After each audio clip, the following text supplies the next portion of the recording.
بسم اللہ والسلام علی رسول اللہ وآلہ واصحابہ الی یوم الدین، اما بعد۔ ناظرین، جب بھی کوئی انسان دائرہ اسلام کے اندر داخل ہوتا ہے تو اس پر کچھ حدود و قیود عائد ہوتی ہیں جس کی پابندی اس پر لازم ہوتی ہے۔ ان میں پہلی چیز جو اس پر لازم کی جاتی ہے وہ عبادات ہیں۔ اللہ رب العزت نے ہر مسلمان کے ذمے کچھ عبادات لازم کر دیں، کچھ کو فرض کا درجہ دے دیا اور کچھ کو نوافل کا، اور نوافل میں بھی کیٹیگریز پہ ہیں، سنت مؤکدہ اور واجبیت کی۔ یعنی اللہ رب العزت نے کسی بھی مسلمان کو غفلت سے بچانے کے لیے کچھ عبادات اس پر لازم کر دیں جو اسے بار بار اس بات کی یاد دہانی کرواتی ہیں کہ وہ کسی کے تابع فرمان ہے۔ ان میں پہلی عبادت نماز کی عبادت ہے۔ دن میں 5 مرتبہ ہر مسلمان کو یہ یاد کروایا جاتا ہے کہ اس کی قولی، فعلی، مالی، ظاہری اور باطنی عبادتوں کا مستحق، اس کے سجود اور رکوع کا مستحق، اس کی دعاؤں کا مستحق یعنی غائب میں مدد کے لیے پکارنے کا مستحق صرف اللہ رب العزت کی ذات ہے۔ ایاک نعبد و ایاک نستعین۔ اسی طرح ناظرین، روزے کا ایک اپنا فلسفہ ہے، ایک اپنا مقصد ہے۔ حکم ربی کے علاوہ اس کی ایک حکمت بھی ہے۔ اللہ الحکیم ہے تو اس کی ہر حکم کے پیچھے ایک خاص حکمت ہوتی ہے۔ اسی طرح نماز کی حکمت میں نے آپ کو بتائی، حج کی حکمت، زکوٰۃ کی حکمت، یعنی ہر عبادت کے پیچھے ایک حکمت موجود ہے۔ اسی طرح ناظرین، آپ جانتے ہیں کہ اب قربانی، عید الاضحیٰ بالکل قریب ہے، تو آپ فلسفہ قربانی بھی سن رہے ہوں گے علماء سے۔ آپ جانتے ہیں قربانی کی ابتدا ابراہیم علیہ السلام کے ایک امتحان سے شروع ہوئی، جس میں ان سے بیٹے کی قربانی مانگی گئی، اور قرآن مجید نے سرٹیفائیڈ کیا کہ ہم نے جو امتحان جس طرح سے ابراہیم کو آزمایا وہ اس امتحان میں پوری طرح کامیاب ہوا۔ سبحان اللہ، الحمدللہ۔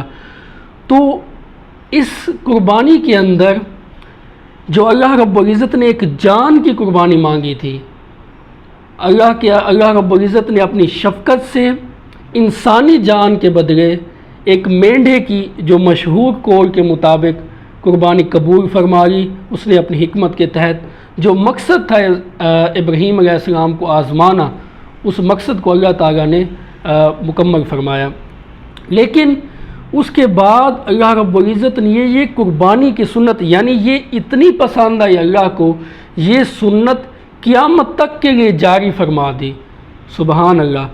قربانی ایک ایسی عبادت ہے جس کا کوئی نعم البدل ہو ہی نہیں سکتا، اس لیے کہ یہ واحد عبادت ہے جس میں ہم اللہ رب العزت کے بارگاہ میں ایک جان کی قربانی پیش کرتے ہیں۔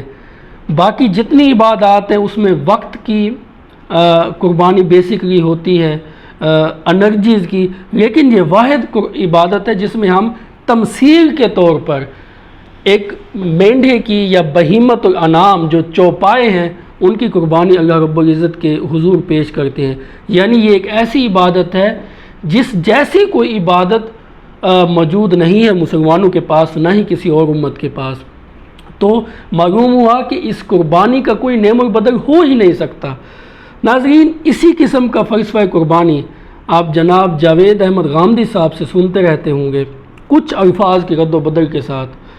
پچھلے دنوں جب ان سے ایک سوال ہوا کہ موجودہ حالات میں جب کرونا وائرس کی وبا عام ہے تو کیا قربانی کی جگہ غریبوں کی مدد کی جا سکتی ہے؟ پہلے تو انہوں نے فلسفہ قربانی ارشاد فرمایا جو میں نے آپ کے سامنے ابھی ذکر کیا، یعنی خوبصورت انداز میں۔ اس کے اندر انہوں نے ایک الفاظ ادا کیے کہ یہ بندے اور رب کا ایک خاص تعلق ہے جس کا کوئی نعم البدل نہیں ہے۔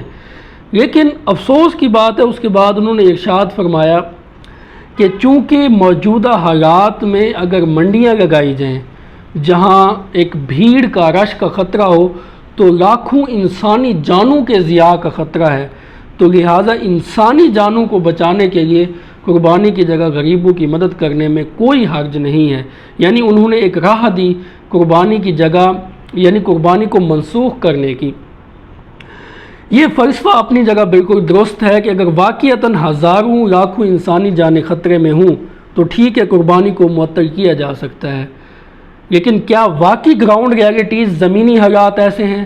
اصل سوال تو یہ ہے، یعنی بندے اور رب کا تعلق کیا اتنا کمزور ہے کہ ایسے حالات کے اندر جب ملک پاکستان میں تمام کاروبار زندگی پوری آب و تاب کے ساتھ رواں دواں ہیں، ایک خاص قسم کی احتیاط برتنے کی کوشش گورنمنٹ آف پاکستان کی طرف سے کی جا رہی ہے، لیکن پریکٹیکلی وہ کتنی امپلیمنٹ ہو رہی ہے یہ آپ کے سامنے ہے۔ آپ بازاروں میں چلے جائیں، پوری طرح آپ کو بھیڑ نظر آئے گا، گورنمنٹ آفیسز کھلے ہیں، انڈسٹریز کھلی ہیں، پرائیویٹ آفیسز کھلے ہیں، ایون پارلیمنٹ کے اجلاس تک ہو رہے ہیں۔ جب تمام کاروبار زندگی پوری آب و تاب کے ساتھ رواں دواں ہے تو کیا یہ عبادت اتنی ہلکی ہو گئی کہ ان حالات کے اندر اس عبادت کو منسوخ کر دیا جائے؟ یعنی محترم جاوید احمد غامدی صاحب نے جو نقشہ کھینچا موجودہ حالات کے بارے میں، کیا پریکٹیکلی وہ نقشہ ہے؟ میرے خیال میں چونکہ وہ ایک غیر ملک میں بیٹھے ہیں، انہیں مملکت پاکستان کے حالات شاید میڈیا کے تھرو پتہ ہیں یا وہ کسی طرح مس گائیڈ ہیں، حالات بالکل اتنے برے نہیں ہیں۔ ہاں، اگر سارا کاروبار زندگی معطل ہوتا، لوگ باہر نہ نکل رہے ہوتے، آفیسز بند ہوتے، روڈ ویران ہوتے، پھر ہم بھی آپ کے ساتھ تھے، لیکن ایسا بالکل بھی نہیں ہے۔ آپ باہر نکل کے دیکھیں، شاید اگر آپ میڈیا نہ دیکھیں تو آپ کو پتہ بھی نہیں کہ ملک میں کسی قسم کے کوئی ایسے حالات ہیں۔